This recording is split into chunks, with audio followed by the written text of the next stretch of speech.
What's up, everybody? Welcome back. We are heading out to get lunch, and so in celebration of some new riding gloves I got, we're gonna get tacos. Plus, as I covered in a previous video, I like tacos, so that's usually a safe bet for me. But yeah, when we get stopped here, I'll show you my cool new gloves. At least I think they're cool. Let's see. Yeah, check those out. Yeah. So I don't know. Some of you might watch, or anybody that comes across this video might watch some of the stuff put out by Thrash and Supply. Obviously, I do not ride a Harley. I ride a BMW, but that doesn't mean I can't appreciate Harley or other motorcycles. And so I like their channel. When I saw they were putting this stuff out, like, yeah, these gloves, that's got me written all, well, not me, it's got tacos written all over it. But so that's just my style because I like tacos, so I gotta get those. I think they went on sale, as Cinco de Mayo is when they went on sale, and I made sure to hop on that day and order them. And they came in the other day. This is the first time I'm wearing them. So, in honor of the new gloves, we're gonna go get tacos. We're gonna head to, this is a place I've been to before. Unlike in the previous video, we checked out some place I hadn't been. Now we are heading to Mexican Cactus, which is a place here in Allen, where I live, Allen, Texas. If you didn't already know that, it's a suburb of Dallas. So we're heading there. I have eaten at this place several times before and enjoy it. So that's what we're gonna get. And I also kind of figured that in this video I would cover a little bit of my own riding history, since I have not covered that in any of the videos that I've published till now. If you don't know, I ride, this is a 2015 BMW R1200R. Before this bike, I owned 3 other bikes, but I had a long gap between this bike and the previous 3. I first started riding in, I believe, 2000? I think that's when it was. 2000, maybe 2001, I don't know. I'm getting older, so I kind of lose track of time, but it was somewhere in there. 2000 or 2001, I bought my first bike, which was a Yamaha V-Star 650. I don't even know if they still make those, to be honest with you, but at any rate, that was my first bike. As a cruiser, I had the Classic, came in V-Star 650 Classic, and I forget, I think the other one was called Custom. Classic had bigger front, bigger, you know, thicker tires, wider tires, larger fenders, and the Custom looked more custom, had skinnier tires, smaller fenders. So that was the difference. Rode that for about a year, and then from that I got a Yamaha YZF 600R, which was a sports bike. It was kind of like a poor man's R6. Obviously it did not have the same performance as an R6 because they were out at the same time. And the 600R was a little bit cheaper than the R6, and I forget what the difference in power, you know, it had less power than the R6 and was a little heavier. So, but at any rate, it was a fun bike, had, you know, all the performance I needed. And I had that for, I guess, about a year and a half or 2 years, something like that. And sold that, and I went several years, not several, but a few years where I did not ride, did not own a bike. And then I purchased a Suzuki GSXR 750 because at that point I was still in my 20s and really was into sport bikes. That's wanted to haul ass everywhere and act like an idiot, which is what I did. Let's see. I always forget where's the best place to turn in here.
So lunch was good.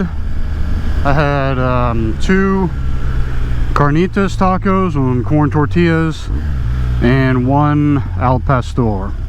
Let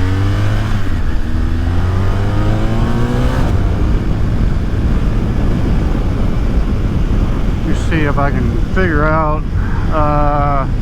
So I left off with, I had a Gixxer 750. I love that bike.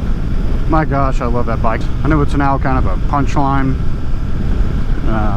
basically because people, most people that have a Gixxer 750 ride it the same. I wasn't too much different, other than I was not as crazy as plenty of other people. I definitely still always have had a healthy fear of what could happen on a motorcycle. Like to do, like to go fast, but wasn't one to just push my luck and, haul ass everywhere and take crazy risk. But I definitely love the performance of that bike.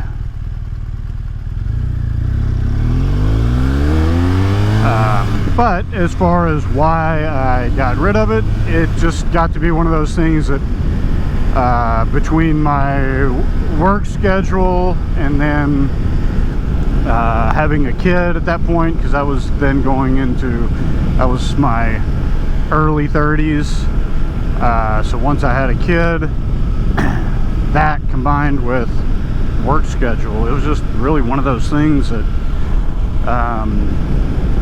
didn't really have a whole lot of time, and kind of felt a little weird being a new parent. Just the way that I rode felt a little weird, having a bike, and a lot of that was just my own stupidity, but that bike kind of brought that out in me. Not that it's the bike's fault, was my fault, but also if you're gonna have a bike like that, oh, what the heck do you think you're gonna do on it?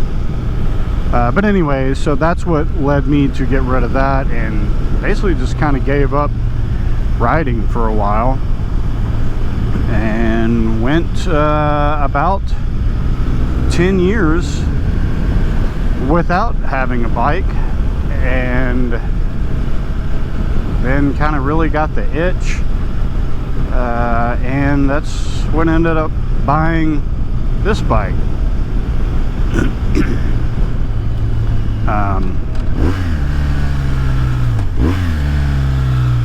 Now the difference is that I have a bunch of, my taste is quite different now. I am just shy of my 42nd birthday, so obviously with age comes a change in taste and preferences. I still love sport bikes, but it's kind of not really the best fit for me. I like a lot of Harleys, a lot of cruisers, baggers. I even think, you know, it doesn't have to be a Harley. Like I think the Kawasaki Vaquero, I think that's a really cool looking bike. I know it doesn't have a lot of aftermarket support like Harleys do, but anyway, I think those are really good looking bikes. But for my riding style, that's how I landed on the BMW R1200R. Why I chose this bike? So I actually have ridden a few different cruisers. Of course, I've ridden a Harley Sportster. I mean, that's a, you know, there's a small bike. I've ridden a what is that? A Heritage Softail Classic, Softail Classic Heritage, however you say it. Like way too many descriptors in that. But anyway, I rode those. My uncle owned 2 or 3 different Victory bikes and let me take those for a swing over the previous years while I didn't have a motorcycle. So I mean, you know, I have a idea of how all those feel. And then when I started getting back into riding and I thought, okay, you know, I might want to get a bike again, I rented some Harleys just to have go for a ride. Like I'd rent them for a weekend and kind of get the feel of it to see, okay, do I really want to buy a bike again, or is this just like a temporary itch, like in the moment, and once I satisfy that itch, I won't really care about having a bike. So I did that, and like, no, I definitely want a bike. Each time when I had to return those rental bikes, I thought, damn, this sucks. I wish I had my own bike. I wish I didn't have to return this. And also, you know, what was happening is when I would rent those bikes for a weekend, like I didn't take trips on it. I would just ride it around town. But that was all I would do on those weekends. Was, I mean, I would just, as soon as I got up until the time I went to bed, I basically just rode around. And so my family did not see me because I thought, well, I only have it for the weekend, so I'm going to take up every bit of the time that I have paid for. Gonna get my money's worth out of it, right? And so it's kind of the other thing where I thought, you know, the difference is if I own the bike, I can ride it whenever it's convenient for me. Obviously it was convenient for me then, but I mean, I wouldn't feel pressured for time. You know, each time you rent a bike, there's like the first few hours you have it, you're kind of getting used to riding a different bike. It's, you know, it's way different than when you own your own bike and you're taking it for a ride and it's just becomes second nature to you. So then it's every time you're riding a new bike, and you always have a little bit of uneasiness knowing that this bike is not mine. Over the course of riding those rental bikes, I kind of figured out that, yeah, I like riding these, but I don't quite feel as confident on these cruisers. It doesn't seem like the right fit. And basically what it boils down to is I think it's just that I rode sport bikes long enough that I got used to that position. And so to go to a cruiser, even though I started on one of those, I only had it for about a year, it just felt a little unnatural to me. Because of that, that's what led me to kind of look at naked bikes, because I knew I was not going to get a sport bike again. While editing this video, it really occurred to me that I rambled on and on with this topic, so I decided to just cut it off here. If you enjoyed this, please give it a like, and if you like the content, please consider subscribing. You can do that by touching, hitting, or smashing the subscribe button. Any of those 3 options will subscribe you. But if that's not your thing, that's cool too. I really appreciate you watching. Until next time, have a good one.